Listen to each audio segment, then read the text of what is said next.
There are a grand assortment of things happening in my life right now that have me feeling all sorts of time is short, time is a gift, emotional and hard. And I am feeling every day my age in a way that our audience is not kind about. They are cruel about my aging. And I've told you for a couple of years, it's probably been about 10 years since I left a Kanye West concert when I was 40 because I'm like, this is no good. I can't do this. It's too much.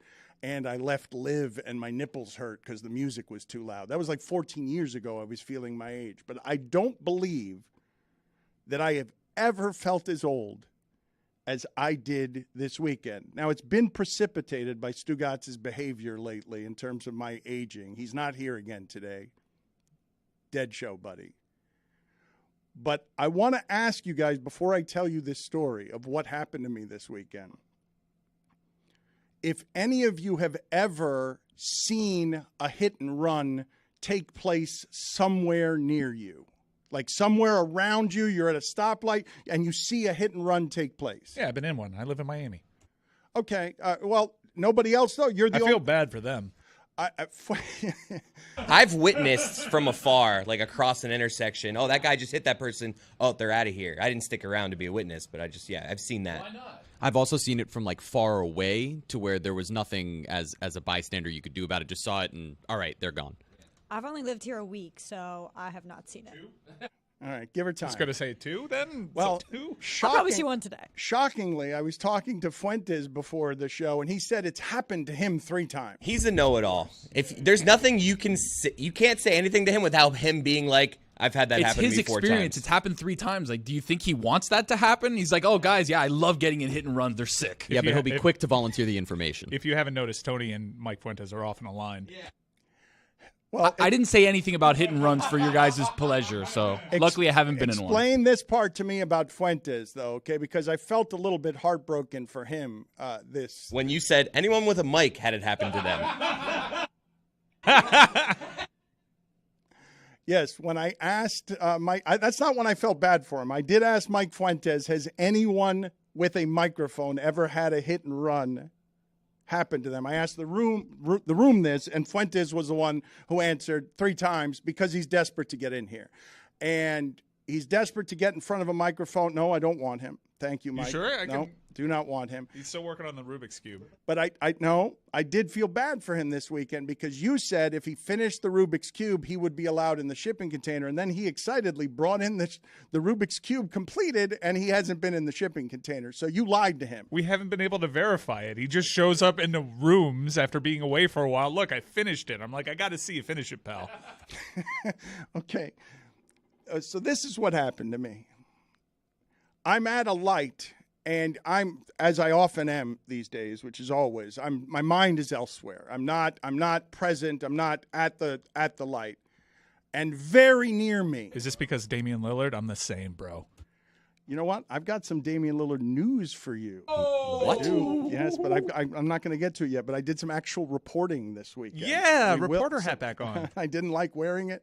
But I've got some information for you that I will give you on Lillard in a second. Everyone's already sick of Lillard, then I limp in. Everyone, in a slow summer, when everyone's like, get this Lillard news off, there's nothing to talk about. They just want to talk about a transaction and hot dog eating. All right, I'm sick of Lillard. Get him out of here because nobody will stop talking about him. But I have an advancement or more information for you. Nice.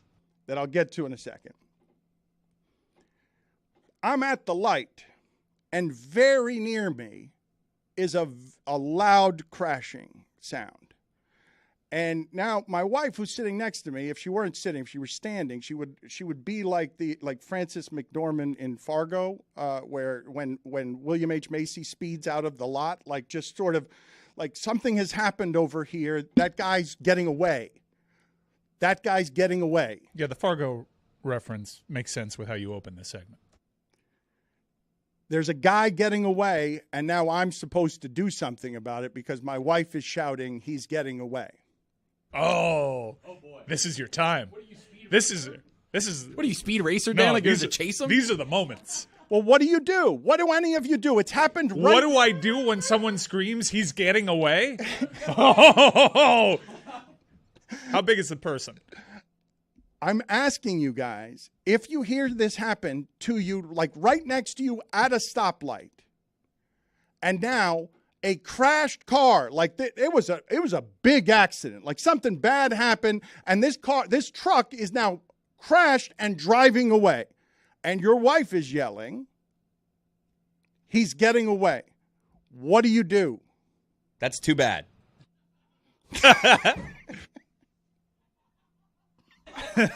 Gee, and you like reach out. So you stay out of it? I check my notification from Woj first. I couldn't be more staying out of it. I'm like, I look over at my wife like, really? Dan, what are you, David Hasselhoff and Kit? You're going to all of a sudden like drive off and go find the guy? I couldn't agree more. I say buckle up. Well, that's what I did. You chased him? Yes. Yeah. But driving like my dad. Way to go, Dom Toretto. Like put your blinker on. But Dom Toretto, but respecting the rules of the road. No, wait, it gets better though. I'm driving I am chasing him, and now he is going through red lights. But he's got a wrecked red car, and I've got a $150,000 Speedmobile. Yeah. But I'm driving like my dad. With your hands on 10 and 2. That's right. So I'm just trying to get close enough. Are you in a high-speed chase whilst putting on your turn signal? Look, I'm not gonna stop this person. I just want a license plate. No, it's a good idea. All I'm trying to do is I'm not gonna go and fight in this Florida. with where gun laws are? That was my first thought. No, I'm not. I'm just going to look and see if I can catch this person's license. Is that an E or what is that letter? Oh, that's another thing. This is the next thing. This is the next thing. I think it's A-E-L. I'm like, where are my glasses? I was close enough to see it if I had my... Is that a niner? No. A Mr. Magoo hero. I told her... I told my wife that was totally Mr. Magoo, a blind cartoon. That's how he would drive, because I was going about 36 miles an hour. So your attempt at being a hero turned into a field sight test, and you now needed. The story ends with you getting glasses. I've had glasses. I just didn't have them on me. The story, what the story It's just ends. like Vin Diesel searching for his glasses, putting on turn signals, respecting the rules of the road, not wanting to tailgate during his chase. The story ends with my wife laughing at me. That's how this, and me not catching up to the car, like me ending up driving in circles in a like a strip mall in front of a Bahama Breeze because I got like disoriented trying to chase the person and they were trying to get away from me, and they did. And the Woj alert was just about Dario Saric. Well, thank you for bringing up Woj. But he's had bad looks. Well, the Heat know that he is just agenda-based, shilling and bought and paid for by Portland. Like, it's embarrassing that Woj is telling people it might be weeks or months on Lillard, and this is the Heat's position. There are no calls going back and forth. The offer is Hero, and Hero's the best one you're going to get from anybody. He's better than Maxey. He's the best you're going to get. You're boxed in. Lillard wants to be with us. This is the offer. It's not calls going back and forth. There are no calls going back and forth. Portland can do all they want with Woj, sending out all sorts of smoke signals about pressure. It's the offer, and they're saying, show us someone who's better at that age that you're going to get anywhere in the league from anyone, given that Lillard is only going to play here. Be happy with Hero because he's a top 75 player. And this one, people love saying specifically to me because they thought I would think it first. They're like, Hero's better than Maxey. He's just whiter than Maxey. And so he gets disregarded as a prospect as if he hasn't been a young dude in his 20s, in his early 20s, who's a 20-point a game scorer. Like, please stop telling me that doesn't have value, is what the Heat are saying. And if it doesn't have value, okay, league, show us a better offer. Where's the better offer? Is it Jaylen Brown's $304 million supermax? Like, where's the better offer when Lillard doesn't want to actually go to Boston? This room just broke out into a Maxey hero debate while you were talking. Maxey's good. I really like Maxey. I don't dispute that. Maxey is the player that you want in this scenario. He can handle the ball. He can play off ball. Like that. That's what I like. So That's you who Tyler just Hero described is. Tyler Hero, and Maxey's somehow a worse defender than Tyler Hero. A little shiftier Maxey is. No. Oh, yeah. Oh, yeah. What are we doing there? Let's use a He's different way to shiftier. describe him. Hero's also a better rebounder. Much better. Much better. What is it? 22 and 3 for Maxey, 25 and 4 for Tyler Hero. The perception of both these prospects is totally different. As if Maxey isn't a super dangerous candidate for a big contract. At least you have Hero locked up at a fairly reasonable number, especially as the cap goes up. I don't understand the narrative around Maxey versus Hero. But they're very similar players. But you can go ahead and quibble if you like about wherever it is. We can have a good sports debate. Yeah, and Dame doesn't want to go to Philadelphia. That's He wants correct. to go here. You're lucky you're You're getting Hero. leveraged, Portland. Like, nothing that Woj writes is going to change the offer. The offer's the offer. It's the best one you're going to get from Miami, and they think it's the best one you're going to get. Yeah. Now Dame's agent is accelerating this negotiation by saying, hey, Dame's not the only client I have. I'm going to remember this. And other players, when you see reports, other players are watching how Portland treats Damian Lillard. That's what they mean. I'm stunned by the mask being taken off of Woj this way, in a way that the Heat are like, yeah, you're just writing for Portland. Like, that's not journalism. That's not journalism. Didn't this just happen to Schefter not that long ago, though? Like, this journalism wing is not quite what it was in the information game. Like, that part is completely different, and those guys might be capable of doing some journalism, but the information game at this point is not journalism. Woj 2 years ago wrote how this is a bad contract, this Damian Lillard. This is one of those dangerous contracts, but because there's ties to Draft Express from Cronin, to the assistant GM over there, all of a sudden you have to get a King's Hall for this. I'd like to see what the offer is that's better for a guy who's going to make $60 million or whatever it is in his mid-30s.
Speaking of old, were you guys at all surprised that over the weekend Jimmy Johnson turned 80 years old? 80? No surprise there? He looks 80. He's been old my whole life. I thought I saw a video of him getting hit in the back of the head with a water balloon over the weekend. Do we have that video somewhere? Can we find the video, please? Was that Jimmy Johnson? Was it Mike Pence? Was it Bobby Cremins? Who is it that a rifle-armed, was it a woman or a teenager? It was a a kid. girl. Okay. Do we have the video ready? We're going to have it up in 1 minute. It was not Mike Pence, though, right? People thought it was Mike Pence, and it would have been wonderful if it had been Mike Pence, just for the comedic effect of a laser-armed, razor-sharp throwing water balloon girl. We do have the video. Let's show that so that people can see. God, that's so much funnier if it had been Mike Pence. From how far was that? I mean, and it's just That's a dime. It was a seed.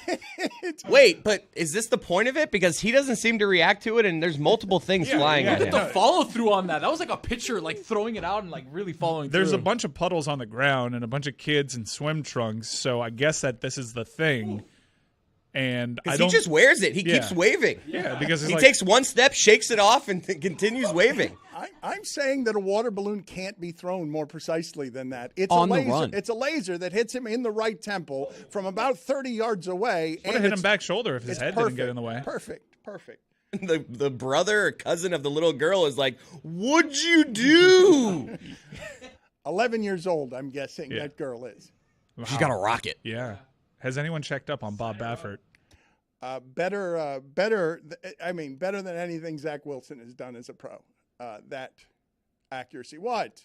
He had that one throw at On the run. Yeah, he did in have the that camp. one throw. Yeah, that was amazing. I will say she has 75 yards. better whatever it was. mechanics than Tim Tebow ever did. Nice Yeah. short release. I mean, my goodness. Yeah. Balls out quick. I'm going to be nostalgic about it. This is not a Jimmy Johnson team, but it's about something that he left behind. And happy 80th birthday, by the way, to Jimmy Johnson. Let me find the happy birthday sound. Happy birthday to him. I don't care. Good luck. Oh, I got something for Stephen A. Smith later, too. But here is a crazy stat from ML Football. This is crazy. The 2001 Miami Hurricanes defense, Ed Reed, Vince Wilfork. What? That's good. That's, I mean, he does like ribs. Yeah, I know he does. That video is so delightful of him cooking ribs. Like in, what was it? Like a weird office cabinet? It was incredible. This team is the best team I've ever seen until Joe Burrow's LSU team. But the 2001 Miami Hurricanes defense, headlined by Ed Reed, was so dominant that even if the offense scored 0 touchdowns the entire season, they would have gone 8-4. Which is better than Miami did this season by a great deal. That's insane. Iowa does that every year, so I don't know what you're talking about. No, not every year. Every Last year they actually Pretty go much. 8-4 without scoring a touchdown. That's pretty true. much. Last year, Lucy, is the worst Iowa offense anyone has ever seen. I'm very aware. But okay, so it's not Painfully aware. but it's not every year. That was the worst No, one they've it's had. pretty much like that most years. Can I tell you that the fact that you have Hawkeye ties only helped your case in getting hired here, because I so desperately want an excuse to talk about Hawkeye football after weeks and weeks and years of kickoff at noon slop. I need this. You don't know joy till you've watched a 6-4 Iowa win. I mean, I don't feel like our show has done anything other than say about Iowa football for about 15 years that nobody would want to fight Hayden Fry, the former. He's so cool. But that Iowa offense can't be talked about enough. And the nepotism there is a magical thing because the son is the offensive coordinator. Yeah, that pains me every single day. Thank He you for works bringing hard. that up, Dan. It's going to be a great day. Let me ask you guys this about what Tyreek Hill said over the weekend, because I'm about to make an announcement. I want to make an announcement after I tell you what it is that Tyreek Hill has said. But did you guys see it or no? I did. Yeah. He says he's going to have more than 2,000 yards and the Dolphins are going to win the Super Bowl. And the announcement I'd like to make is that in sports, words no longer mean anything. Say whatever you want. Yeah. It doesn't matter. The pressure is what the pressure is. That was Stugotz's argument a while ago. I mean, that's his whole career. Yeah, 18 years ago, to be exact. His whole career is just, I'm going to let it fly. Just say things, no consequences. There are no consequences. This is the same person who told you the Chiefs were going to win, I think, 5 to 8 Super Bowls, and it doesn't. Like, the words don't mean anything. No, words don't mean anything anymore. I'm not going to make this political, but people just realized recently over the last 5 years, I could just be shameless about stuff and just continue to double down, and my advocates and supporters will probably just grow in number. Pretty crazy that Tyreek Hill beat Greg Cody to that take. Hey, he almost didn't he get it? Or 200 receptions, but Waddle got injured. I think Waddle was short, but he was on pace. Cody was not beaten to that take. Cody had that take last year. It just wasn't right. He had Tyreek Hill doing those things. And the funny thing about what Tyreek Hill is saying is it's not actually absurd, which is what he brought with him in terms of excitement and expectations, that he says it, and it's not shockingly controversial beyond words no longer meaning anything, because everyone knows he's great and the Dolphins are great. And if he could just stop hitting men, women, and children, they may indeed win the Super Bowl. Allegedly boat crew members too. I mean, well, that was men. That was where I put men. Do you have that Neil Brennan sound? I've been wanting to play it again and again for months about Neil Brennan just giving us what football players are away from football very often, because Tyreek Hill is someone who is very easy to root for because of how he plays, and not very easy to root for because of some of the stuff that he drags around with him. Here's the comic Neil Brennan talking about what happens when Ray Rice happens. I've been doing a joke in my act about people being surprised when football players are violent off the field, and it's like that's all they know is violence. Their job in and of itself is attempted murder. Like, that is their job. Like, a football roster is 2 guys that can catch, 2 guys that can throw, kicker, punter, 40 murderers. Whenever I read a headline like Ray Rice punches girlfriend on elevator, all I see is, like, football player does football at the wrong time. That's their whole, it's just like go to practice, their whole life from the time they're little kids. Go to practice, do football. Go to the game, do football. Be with your girlfriend, do football. Oh, Christ, I wasn't supposed to do football that time. I was supposed to do elevator, and I did football. Can you guys find for me the picture that everybody was talking about this weekend that I did not have happening, but I find wonderful that it did happen? All of us had the same reaction. This has got to be rare in a divided America. To seeing Lionel Messi in a Publix, right? It was like everyone had the same universal reaction. Now we're going to inspect, why is he using so much plastic? Why is he eating so much cereal? But the main question is, really, he does his own shopping, and it's at a Publix.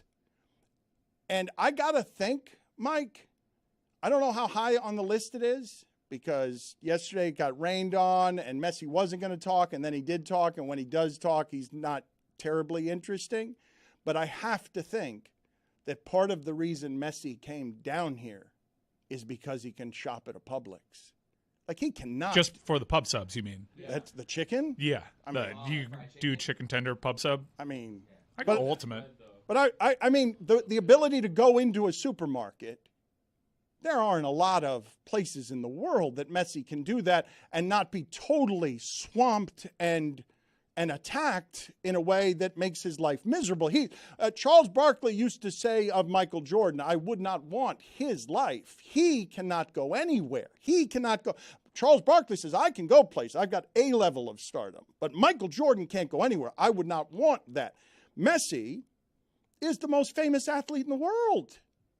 He cannot shop at a grocery store in Argentina. No, not in Argentina, not in Barcelona. Maybe you can get away with it in Paris, but that was part of the data that went into their family's decision making. Now, I do find this cute. I don't know how routine and commonplace that's going to be, especially henceforth, but it's not something he could have done just in his home country like that.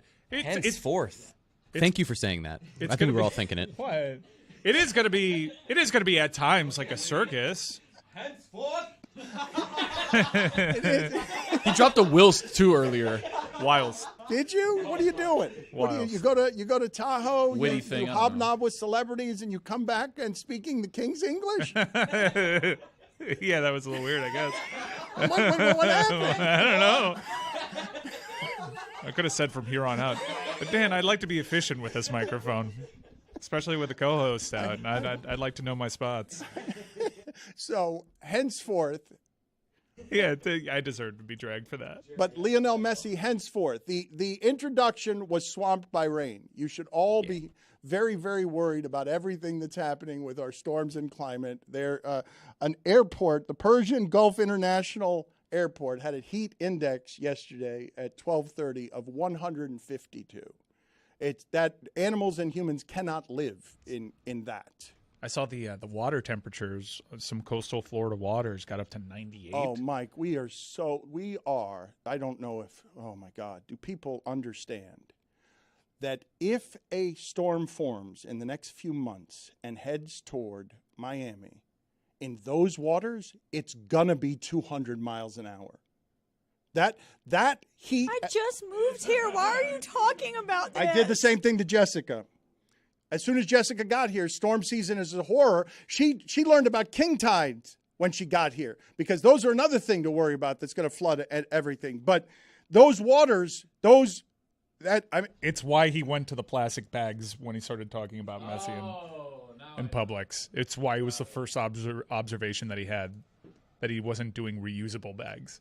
Well, that would have been even better, though. Just the idea that he always shops at Publix. I imagine he'd have like just a person instead of a bag. It'd be like 8 people carrying out all the individual items. I'm going to make a friendly wager that that's the last time we see a photo of Messi at Publix. Had to be Fort Lauderdale. I know the Publix if you want to camp out. Put it on the poll, please. Were you stunned Messi shops for himself?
So we mentioned the Publix observations, but I don't really think anybody talked about what happened last night, which was kind of interesting in that they sold out a stadium for someone to just come out and wave at them in a T-shirt. But that to me was the main takeaway from the Messi unveiling. Jeremy, just rifle it off. Sounds like it was a messy situation. Mike, but we've seen this before. Remember Big 3? They came up from the seat or from the ground or whatever. Like, they sold out the arena for that too. Like, that was cool. Yeah, I mean, that wasn't a full sellout. I went to that Big 3 intro, and that was really cool. I decided against going to this one because I just thought it was all going to be bad. It was pouring? No, because I'm a season ticket holder, and I know that they haven't necessarily dealt with something like this. That many people, GA seating. The parking situation isn't the same as it is for regular games.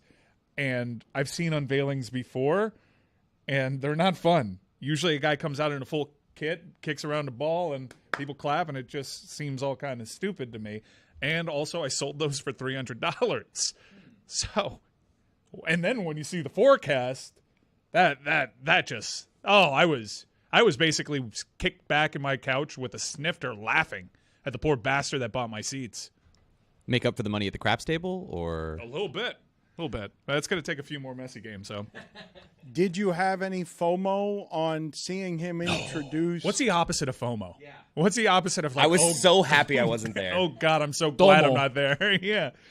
The Like, drone shot.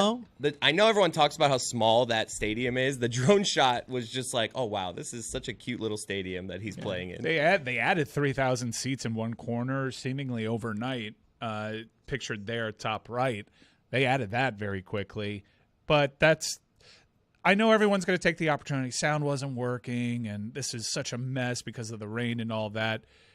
Ultimately, the greatest player ever decided to come to Inter Miami, which plays right across from Fort Lauderdale Executive Airport, and they packed the house just to see that ridiculous display. And for me, that was a cool takeaway. That and, oh my God, how did this person pay $300 for these? The takeaway for me was to really, really marvel at what a smart business decision this human being has made. And it will have its pressures, and people will criticize the smallness of it. And maybe at some point he will regret the smallness of, what do you mean I'm the greatest player ever and I'm playing in Fort Lauderdale? Like, this is not what I'm used to. I go into everywhere. I'm a god amongst men, 100,000 people in every stadium I go to. As a business decision, to have won the World Cup, accomplished the last thing that you had to accomplish, and saying, you know what, I'm going to take my brand to a quieter place and play games that matter less to build my future.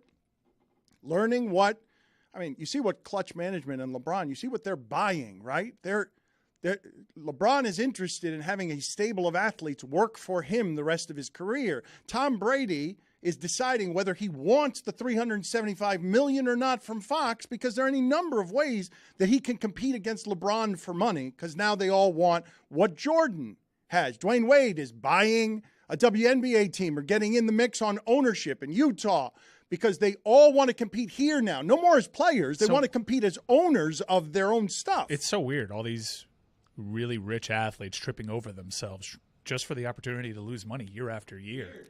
It's odd.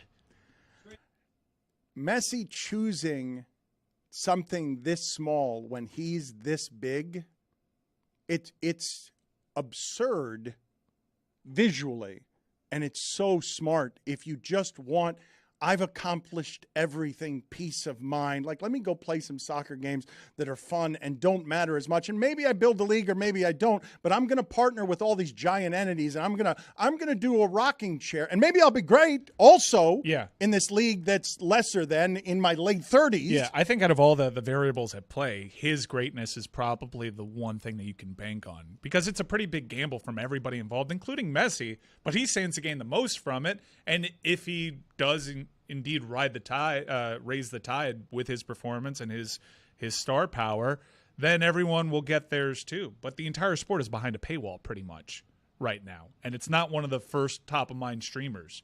This is about getting casual fans, right? People want to see the spectacle of this. Is the casual fan really going to go through the pomp and circumstance of getting Apple TV and signing up for MLS Season Pass? I don't know. You say it's not one of the top streamers, but the way they spend and what they spend on very selectively. They are not doing what anyone else is doing in streaming. Here's a Michael J. Fox documentary, and it's amazing. Hey, look, Tom Hanks is here behind our paywall making a giant movie. The things they that had a Best Picture too from 2 years ago that was exclusive behind the paywall. No, they make good choices. They're not these crazy volume shooters like they're out there in the game. But are you going to buy MLS Season Pass to watch Messi? What you're doing isn't quite fair, because whether I do it or not is not what matters. A whole lot of people who wouldn't have done it are going to do it. Right, but you're not even a casual sports fan, Dan. You're a sports fan, and you're from Miami, and you know that this is a big deal.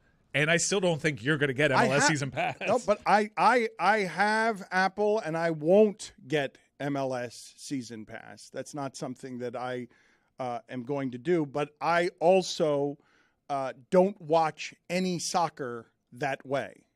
If I told you, this is the point that I'm trying to get at. If I told you Messi's debut is on ESPN, you'd tune in because you have that. But the big bet here is, will someone like Dan, who's not even a casual sports fan, who is readily admitting, yeah, if it were on TV and not behind a paywall, I'd check it out. Are they going to get those people? I think you're doing this wrong, though, because they're going to get internationally for sports, which is what all these streamers want. Sports. Internationally, it's going to be a monster. Like, You're it's right. not, like, just indisputably all over the world. That's what Apple does. It ain't about America. Apple is, we've got more money than everybody. And it should be noted that Apple's MLS Season Pass does work in other countries. And the appeal is, for me, as someone that's going to Europe in a couple of weeks, I can follow the Leagues Cup from Greece on my iPhone, and it's not going to cost me extra. I can watch MLS in other countries with just one flat rate. The bet, however expensive Messi is, and Apple can afford any number of losses, the bet is internationally, Messi's going to make us a destination streaming service on one item. Like, Tom Hanks can't do that with a movie. No. Ted Lasso did it some because it got all the word of mouth. But Messi is regularly going to be giving you programming internationally that people would have never checked out Apple at all over the world are going to be not only doing that, but as an added bonus, you're doing in MLS what Adam Silver and David Stern were trying to do with basketball 30 years ago. You're making soccer and everything more international by bringing it to America and saying, hey, America, we know that you don't totally buy in yet on soccer, but you know what we do know that America buys in? Here's the very best. You want to watch this? Because he's playing in something that's a sewer for soccer. And that's, I don't even mean it as, I don't You mean mean it. the country. Yes, a sewer for soccer. Compared to where he's been. And a minor league compared to where he's been. Yeah. That bet, to me, is such a smart one from all the players, because what Messi is doing is saying, hey, Apple, you've got all the money in the world. Now we're partners. Yeah. You and me are building something. Henceforth. And it's soccer. Yeah, I see the business strategy in it, and I think just last week, Apple finally met the threshold to begin revenue sharing with its partner in MLS, because they hadn't done that pre-Messi. And I wonder just how much of the international numbers is baked into whatever arrangement MLS has with Apple and Messi has with both those entities. But for me, as someone that loves a game, wants to see it continue to grow here in the States, I'm not thrilled at the notion of putting it exclusively behind a paywall. It's semi-exclusive because there's a couple of matches here and there that show up on network television. But to me, that's not how you actually grow the game. It's how you grow the financials, and their argument would be, well, if our financials are stronger, then the game will grow here and we'll be in a positive position with a lot of momentum headed into 2026. But I would rather get Dan to watch an MLS game because it's on a service he already has and tune in to see the atmosphere and see the world's greatest soccer player dominate in this league to a cartoonish degree. That's what I want. That's what I think grows the game. That maybe Dan won't buy the MLS Season Pass this year, but he got his sampler, and next year, damn it, he really enjoyed what he watched, and he'll sign up for it next year. To me, that's the big gamble here, is putting it exclusively behind a paywall. I have my feelings about it. Chris Cody, if I want to get you as a subscriber to read my publication, The Athletic, The Washington Post, I would have said The New York Times, but they're not going to be doing this anymore. If I want you to be reading sports articles for my publication and subscribing to get behind a paywall, how many of them do I have to put in front of you with a headline before you say, I will indeed get this subscription from behind a paywall? You guys are making too much good stuff that I want to consistently read. How many of them do I have to put in front of you before Chris Cody buys a subscription to read? If it's a good thing, it's just one. Like the right thing, I'll buy. I think I did it with The Athletic. There was just some article. I was like, damn it. They finally got me. Give me the free admin from Metal I put it in Slack and they didn't respond. So I was like, damn it. I still haven't purchased an Athletic subscription. But if you put the Immaculate Grid behind a paywall, I think I'd crack. I'm skeptical, by the way. A lot of people are perfect at this Immaculate Grid. I think there's a lot of cheaters out there. I'm in group chats. Everyone's always perfect. It's like, show me your 8 out of 9. Then I'll believe you. Josh Appel, 9 out of 9 every day. I'm on to you. Just because you announce a baseball team, I'm on to you, Josh Appel. Josh Appel. Mike Schur wakes me up because he gets it at 9 o'clock local time with – it's usually a baseball player with the first name Red that I've just never heard of before. He loves this game. And Joe Buck didn't even hear about it. Have you seen how good Jeff Passan is at this game? Got it in 12 seconds. Taylor showed me a clip. It is impressive. Crazy. It was wild. I thought he cheated too. I think everyone cheats. Don't you think Kirkshin would be better than Passan at it? Yeah. But Passan was damn good. 12 seconds. Dan, do you know a Dodger Ranger? Adrian Beltre. Yeah, contract here. But the rarity score is way too high. I need someone more rare.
I was bummed this weekend because the Marlins ended up getting swept. And the Marlins are fun and they're interesting and colorful, ethnic. It's been fun to watch them. And, Mike, beyond that, I would say I have really gotten into baseball. I've always loved baseball. But the skill level of the Rays and the Braves and some of the things that these teams are doing has really captivated me, where I've seen like 45 Rays games and I just can't believe their plate discipline. But what bummed me out about this weekend was, oh, shit, the Orioles are going to be good for 10 years because all their players are super young. And that team dragged the Marlins and is better than the Marlins and is going to be better than the Marlins for 10 years because all those players are going to get better. Those are super young players. It's not they're going to be good for a really long time, the Orioles. Yeah, they have a core that's been building for a few years now, and Adley Rutschman, who we saw put on a show in the home run derby. Righty and lefty. It was incredible. That he lost in the first round. Right, which was amazing. It was a really great home run derby. Yeah, it was great. Watched it at the Lucky Beaver in Tahoe. You know about it, Chris. Why did you just do that? He's been doing it all week. Just send me little passive-aggressive jabs because he We're was in Tahoe Tahoe bros. and I wasn't. Tahoe Bros. I hate you. We will get to Tahoe in a second, but you were saying. The Orioles are going to be good for a really long time, and their core has been built over the span of years now. But the Marlins, if you look at them, actually have a reasonable young core that they're building around, but they're in more of a position right now to need to buy to really solidify a couple of places where they're a weak team, and the Orioles have a lot less weaknesses on their roster. Like, in their order, there are not any easy outs. I feel like cores are overrated in baseball. I mean, you'd say the Angels have a pretty good core, huh? Fair. Yeah. No, that's It's got to be a bigger core. That core's got to fit 6 or 7 guys, not just 2. what Votto told us a couple of weeks ago. He's like, you got to have like 4 to 8 borderline all-stars. It's got to be more than 2. It can't just be Ohtani and Trout. You got to have more than that. And I'm watching the Braves. Like, the Braves are a lot better than the Marlins. Not a little bit better. The Braves are a lot better than just about everybody. Everybody. They're amazing. And they're another core that's locked up for years and years and years because they got so many contracts on the cheap at the beginning. They did what the Rays used to do, except with every single player on their roster. They've got all these guys locked up for the next decade. I wanted to get to the way that Skip Schumacher manages, because this is a new thing that I have not seen a lot of. Garrett Cooper was quoted as saying, we get a text every night with the reasoning behind why we're not in the lineup. I'm like, whoa, managers in my lifetime don't do that. I mean, obviously they don't text, because why would Grady Little be texting? But sending your first baseman, hey, you're not starting, but here's why. Here's what the numbers show. Here's that is a level of employee care that is not always given by the old school managers. Is it ever just you stink? You're 0 for 12. Jim Leland, it was actually. He'd approach it with the same bedside manner as Mac's mom from It's Always Sunny. You're Garrett Cooper. That's why you're on the bench. Yes, Jim Leland, thank you for mentioning it, because he would just stand in front of Antonio Alfonseca, who didn't speak very much English, and he would say, I don't understand. Sandy Koufax, 98, strike 3. Nolan Ryan, 98, strike 3. Alfonseca, 98, on the black upper deck. That's such a bad thing to have said to your face. Now 98 barely gets him a spot in the bullpen. Right. Everybody, that's right. That I'm showing my age there too, because 98 used to be something that meant something. Yeah, I appreciate that approach from Skip Schumacher. That's also a move from a first-year manager whose family has not yet moved into town. Were you guys surprised at all that Wade chose Allen Iverson as his presenter? Yes, very surprised and slightly disappointed. I wanted it to be someone with heat ties, and I'm under the impression that fences have been mended to a degree, not to previous relationships, but that one was just a weird one to me because I didn't know that they had this great relationship, and it makes sense considering when Wade came into the league that he'd probably idolize Allen Iverson, but to me it was odd because I just wasn't privy to that.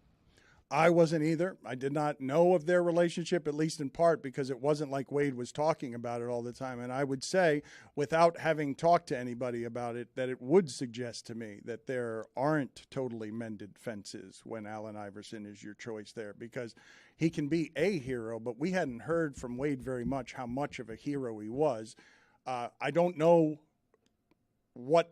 I don't know how to control whatever it is Allen Iverson is going to say at someone's induction. He was, throughout his career, somebody who was unpredictable. So I don't know what that's going to sound like. I'm finding it not just a mystery as to why that was chosen, given his heat ties, but also just wondering how much Allen Iverson wants to even be making a speech in front of people. Well, I hope that Dwayne cleared it with him. I expect that he's not going to be totally surprised by this, but you never know. Gets the alert on his phone like, I'm doing what? Yeah. It's just, my entire take on this is just coded by the fact that it surprised me, and I didn't expect it. So I'm like, you're not good friends. That's my default. Like, how could I possibly be wrong about this? Dwayne, do you know that you're not good friends with Allen Iverson? Name his favorite color. It should be Tom Crean, if it's not going to be a Heat member. Even Melo, we can understand. Henceforth, it shall not be. It shan't be Allen Iverson. This is why your general arrogance knows no bounds. Clearly, they're not that good of friends. I'm not going to lie. At the beginning, I thought Mike thought it should be him. Yeah. It would have surprised me less I've at least had interactions with the man where I go 3. Yeah, and he's but, like, but he's also had interactions with Iverson that you don't believe he's had, Correct. just because you didn't know about Right. them. The level of arrogance in that is breathtaking. Yes. No, it should be studied. There's something wrong there clinically. It's absolutely how Mike lives his life. Oh, you know what? I'm just saying it. You all thought it. I thought it'd be You you all too. thought it'd be you it. too. Yep, Mike. We thought it was you. Your interactions with Dwayne Wade were only he'd call the studio and you'd sing into the phone. 3. But he'd be so happy to say hi to Mike. Though, Yeah. It's super. You had to feel it. You had to be in those studios in that talk back with the ISDN and Q. You don't know. Don't change what I was saying, by the way. What I was saying, we all thought. Allen Iverson, huh? It's an odd one. Huh. We had the surprise reaction. The next step that you took that is the bridge to overwhelming arrogance is to think that Dwayne Wade is either lying or wrong when he thinks Allen Iverson is his friend. Yeah. No, because you didn't know it. Yeah, it's like when Jack Harlow showed up in Taylor Rooks' birthday photo at IG. I'm like, you guys you can't possibly be that close. It's a CNB scene. It's like the Michael Rubin White party. Yeah. I can't believe it's taken this long to get to this because I can't believe that we have not mentioned that Jimmy Butler is reportedly dating Shakira. Yeah. That star turn from Jimmy Butler has been something to watch in his 30s.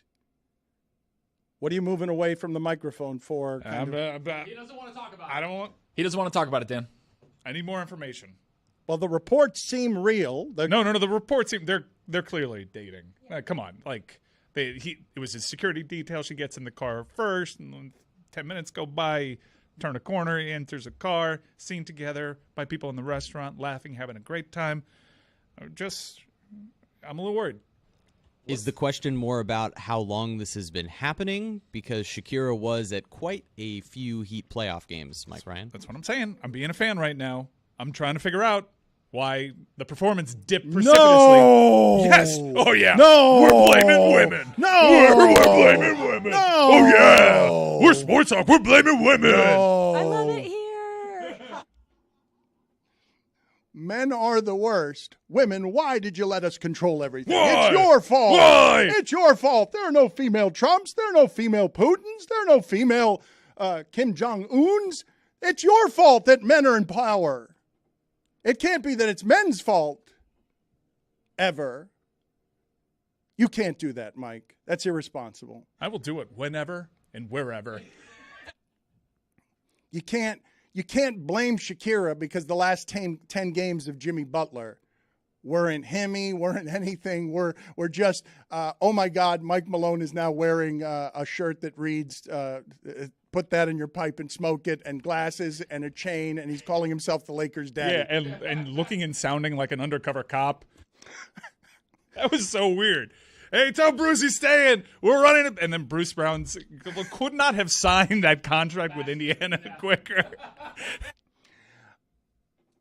I'm enjoying Darvin Ham when he hears about Mike Malone being the Lakers' daddy, retorting, and I'm very here for all the coaches just becoming professional wrestlers. Darvin Ham saying, "This shit ain't over." That's what the quote is. You may have swept us. You may have swept us, but this shit ain't over. Oh, that's what I'm saying every morning, too. Every morning, this shit ain't over. Wait till we get Dame. Do you see how scared Boss Media is? They're moving heaven and earth just to avoid this thing from happening. It's inevitable. You won't stop it. Well, Shams reported, this part was interesting, I thought. He said of Lillard to Clippers to Celtics, he said resounding no. Resounding no is what Shams said. And Paul Pierce, can we get the sound, please, of what Paul Pierce had to say? Because my reaction to what Paul Pierce said was, who hurt you? And then my answer was, well, the Heat did. They sort of ended you had toppled LeBron, then LeBron created architecture that sends you to Brooklyn, and you're so bitter that this is your shit analysis. It coats everything that he says. Every Heat take that he's ever had has been it's been salty. Of all the flavors available, you chose to be salty. Here's a sound courtesy of Showtime Basketball. You put them together, they won't make it out the first round. Wait. You got to understand how they got to the championship this year. A lot of this had to do with their depth. And guys playing way above their pay grade. Way up. Caleb, Anthony, these guys was averaging 20 points on Boston. We ain't never seen them do that. Then you had Duncan Robinson. So if you get Dame, they gone. They already gone, but then you lose another 18 point, 20 score, gone. You're going to have to throw in Robinson. You're going to have to gut that team out. Thank God the Heat got in the way of more championships for that man, because he's won one title and he's still celebrating it. Who's Anthony? You're welcome.